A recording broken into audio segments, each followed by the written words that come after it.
बरिमाखियाव दिनै बिजेपि फारिलाइ थागिबि हारि मर्चानि मोनसे मावसुमा जुथुम बाक्सा जिल्लानि चिरां बरिमाखियाव दिनै बिजेपि दलनि बाक्सा जिल्ला फारिलाइ थागिबि हारि मर्चानि मावसुमा मेला जानानै थाङो। मर्चानि आफादगिरि मुदुन नार्जारिनि आफाद दैदेननाय बे मावसुमा मेलावनो आलासि महरै बाहागो लायो बाक्सा जिल्ला बिजेपिनि आफादगिरि शरद शर्माया। लोगोसेनो सबायजार बियाबनि एमसिएलए प्रभात बसुमतारी, दारांगाजुलि बियाबनि एमसिएलए बिजितगोरान नार्जारिजों लोगोसे जिल्लानि गोबां मावथिफ्राबो बाहागो लादों। गुबुन फारसेथिं बे मावसुमा मेलावनो इउपिपिएल बिपिएफ आरो जिएसपि दलनिफ्राय खमैबो 200 सुबुंफ्रा बिजेपि दलाव जयेन जायो। मख'नो गोनांदि एनडिएफबि एसनिफ्राय साबा आरो डिरेन ग्रुपनिफ्राय सागु बारग' एनडिएफबिनि केडारफ्रा बिजेपि दलाव जयेन जानायखौ नुनो मोन्दों। बाथ्राया ओरैबायदि जे जोंहा विभिन्न जाति जनगोष्ठी दङ, विभिन्न पलिटिकेल पार्टी दङ। तो जोंहा माने जोंनि पार्टीयाके जों सोरबा बेलेग दल बेलेग पार्टीफ्रा जोंखौ बुंनो सानो जे बेलेग जेरै लाइक माइनरिटी मर्चाफोरखौ लाया बा विभिन्न दलनिफ्राय माबाखौ लाया। जों गासिबो जाति धर्मनिखौ आवगायनानै आरो जिथु मा होनो बेखौ खौसेयै आवगायलांनो जिथु मोन्थोर बेखौ लानानै जों दिनै बे एसटि मर्चानि माबाखौ खुंनाय जादों। एसटि मर्चानिफ्राय बाक्सा डिस्ट्रिक्ट एग्जिकिउटिभ मिटिंजों लोगोसे जगदान हाबाफारिबो लानाय जादोंमोन। बेयाव विभिन्न जाति धर्म बिरन्ननि मानसिफ्रा जयेन जाफैदों। लोगोसे जोंनि जिमानखिनि फेक्टराव थानाय एनडिएफबि एस ग्रुपनि, धिरेन ग्रुपनि आरो विभिन्न पार्टीनि लाइक बिपिएफ पार्टीनिफ्राय आरो इउपिपिएलनिबो दङ साफा सानै।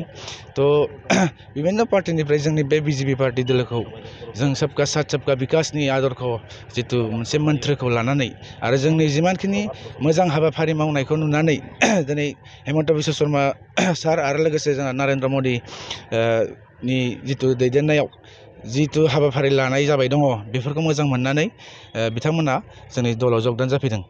खमैबो जोंनियाव 200-250 जनसो जगदान जाफैदों।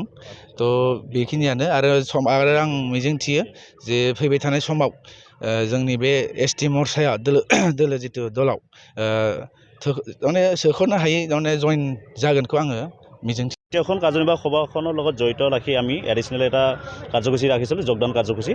আমাৰ এই যোগদান কাৰ্যসূচীত মোটামুটি 200 জনৰ ওপৰত আজি যোগদান কৰিলে। বিভিন্ন জাতি জনগোষ্ঠীৰ ব্যক্তিসকলে আজি আমাৰ ভাৰতীয় জনতা পাৰ্টীৰ নীতি আদৰ্শৰ প্ৰতি আকৰ্ষিত হয় আজি আমাৰ ভাৰতীয় জনতা পাৰ্টীত যোগদান কৰিলে।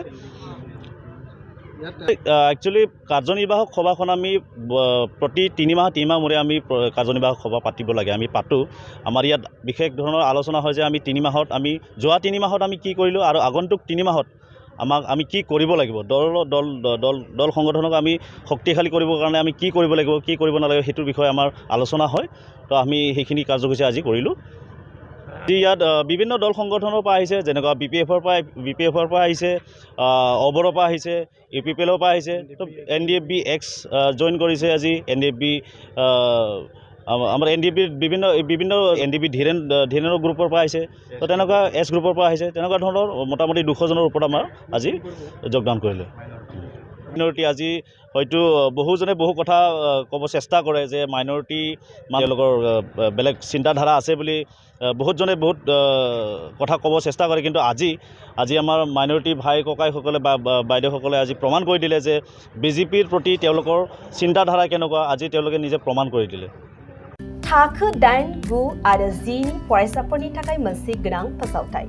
इम्पल्स आसामा नोंथांनि थाखाय होदों अनलाइन टिउसन एप्सनि सुबिदा। बर' आरो एसामिस मोन्नैबो बिजोंनि 8, 9 आरो 10 थाखोनि बिगियान, सानखान्थि आरो इंराजि आयदायाव अनलाइन टिउसननि सुबिदाखौ होगोन। मोनफ्रोमबो आयदायाव दान मोनसेनि फिसआ 250 रांल' जागोन। 12 दाननि थाखाय फरायसानि अनलाइन टिउसना सोलिगोन। इम्पल्स आसाम अनलाइन टिउसन एपआव live class, online test, online assignment आरो डाउट क्लियरिं सेसननि सुबिदा मोननो हागोन। इम्पल्स आसाम अनलाइन टिउसन एपआव रोंगौथि गोनां एक्सपिरियेन्स फोरोंगिरिफ्रासो फोरोंगोन। गोसो गुदुं फरायसाफ्रा गावगावनि मबाइलाव गुगल प्ले स्ट'रनिफ्राय इम्पल्स आसाम एपखौ डाउनल'ड खालामनो हागोन। लोगोसेयैनो 8099334099 जानबुं अनजिमायाव थोंजोङै जगाजग खालामनो हागोन।